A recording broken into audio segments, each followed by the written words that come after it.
Thérèse Raquin de Émilie Zola, texte intégral, chapitre 3. Chapitre 3. 8 jours après son mariage, Camille déclara nettement à sa mère qu'il entendait quitter Vernon et aller vivre à Paris. Madame Raquin se récria. Elle avait arrangé son existence. Elle ne voulait point y changer un seul événement. Son fils eut une crise de nerfs. Il la menaça de tomber malade si elle ne cédait pas à son caprice.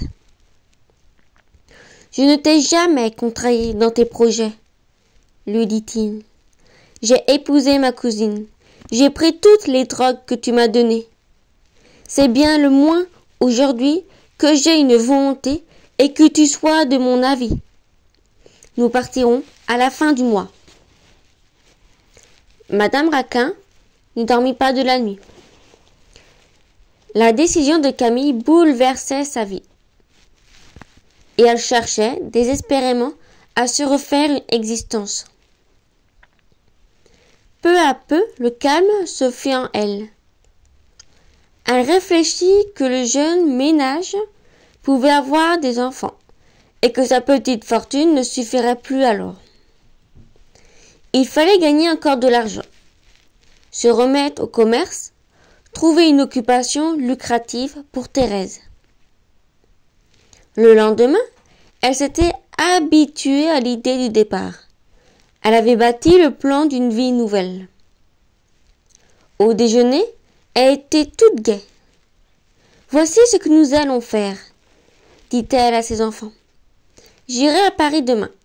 Je chercherai un petit fonds de mercerie où nous nous remettrons, Thérèse et moi, à vendre du fil et des aiguilles. Cela nous occupera. Toi, Camille, tu feras ce que tu voudras. Tu te promèneras au soleil ou tu trouveras un emploi. »« Je trouverai un emploi, » répondit le jeune homme.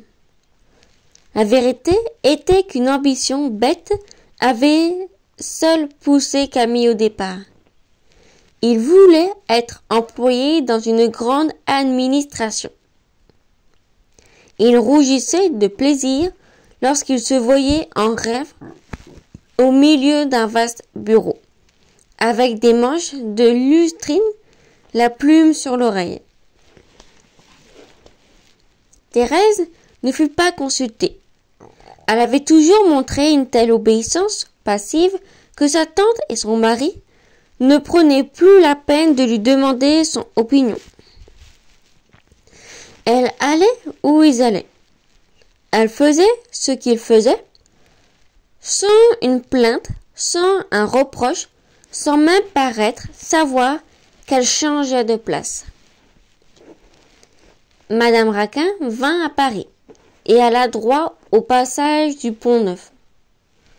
Une vieille demoiselle de Vernon l'avait adressée à une de ses parents qui tenait dans ce passage un fonds de mercerie dont elle désirait se débarrasser.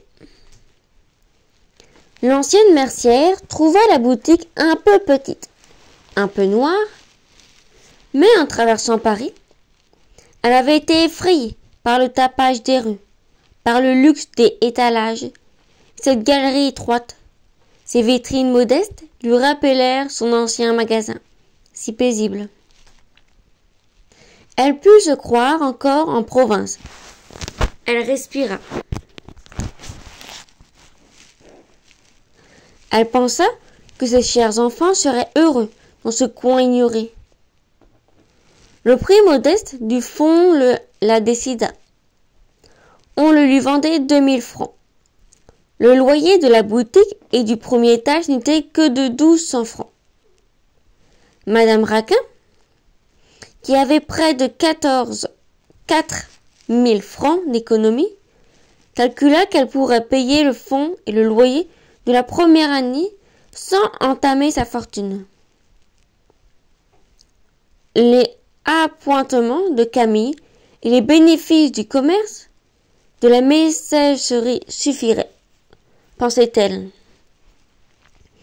aux besoins journaliers, de sorte qu'elle ne toucherait plus ses rentes et qu'elle laisserait grossir le capital pour doter ses petits-enfants. Elle revint rayonnante à Vernon. Elle dit qu'elle avait trouvé une perle, un trou délicieux en plein Paris.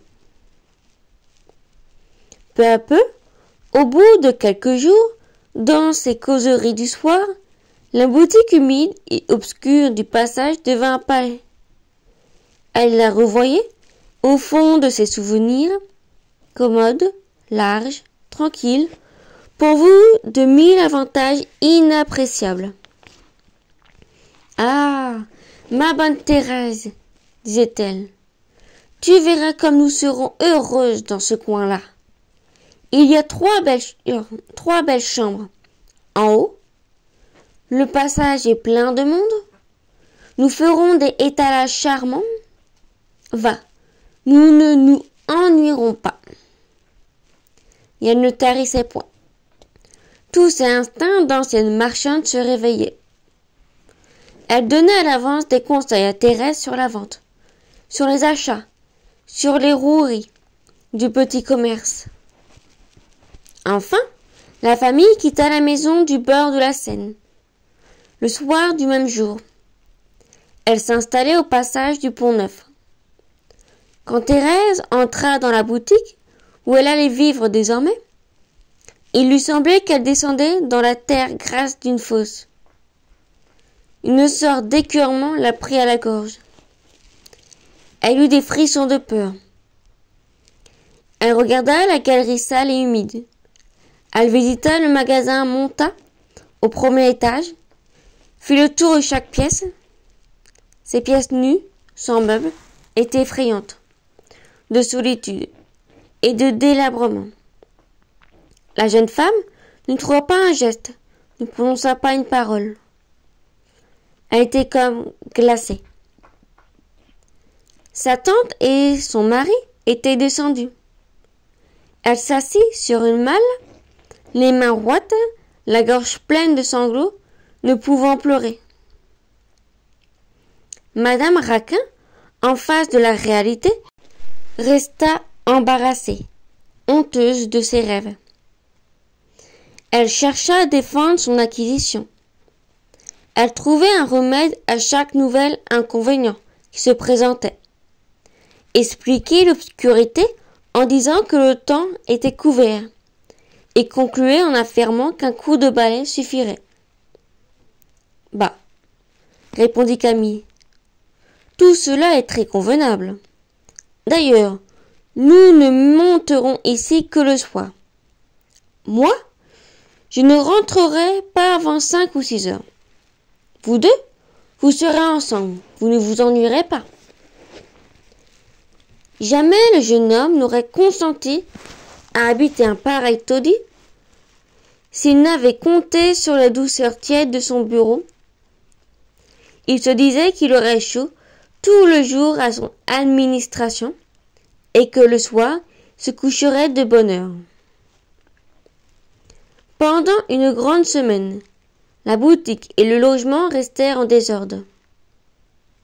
Dès le premier jour, Thérèse était assise derrière le comptoir et elle ne bougeait plus de cette place. Madame Raquin s'étonna de cette attitude affaissée. Elle avait cru que la jeune femme allait chercher à embellir sa demeure, mettre des fleurs sur les fenêtres, demander des papiers neufs, des rideaux, des tapis. Lorsqu'elle proposait une réparation, un embellissement quelconque, « À quoi bon ?» répondait tranquillement sa nièce. « Nous sommes très bien, nous n'avons pas besoin de luxe. » Ce fut Madame Raquin qui dut arranger les chambres et mettre un peu d'ordre dans la boutique. Thérèse finit par s'impatienter à la voir sans cesse tourner devant ses yeux. Elle prit une femme de ménage, elle força sa tante à venir s'asseoir auprès d'elle. Camille resta un mois sans pouvoir trouver un emploi. Il vivait le moins possible dans la boutique. Il flânait toute la journée. L'ennui le prit à tel point qu'il parla de retourner à Vernon. Enfin, il entra dans l'administration du chemin de fer d'Orléans. Il gagnait 100 francs par mois. Son rêve était exaucé. Le matin, il partait à 8 heures. Il descendait la rue des Négaux et se trouvait sur le quai. Alors, à petits pas, les mains dans les poches, il suivait la scène, de l'Institut au Jardin des Plantes. Cette longue course qu'il faisait 2 fois par jour ne l'ennuyait jamais. Il regardait couler l'eau. Il s'arrêtait pour voir passer les trains de bois qui descendaient la rivière. Il ne pensait à rien. Souvent, il se plantait devant Notre-Dame et contemplait les échafaudages dont l'église, alors en réparation, était entourée. Ces grosses pièces de charpente l'amusaient sans qu'il sût pourquoi. Puis, en passant, il jetait un coup d'œil dans le port au vin et comptait les fiacres qui venaient de la gare. Le soir, abruti, la tête pleine de quelque sotte histoire contée à son bureau, il traversait le jardin des plantes et allait voir les ours, s'il n'était pas trop pressé. Il restait là une demi-heure, penché au-dessus de la fosse, suivant du regard les ours qui se dandinaient lourdement.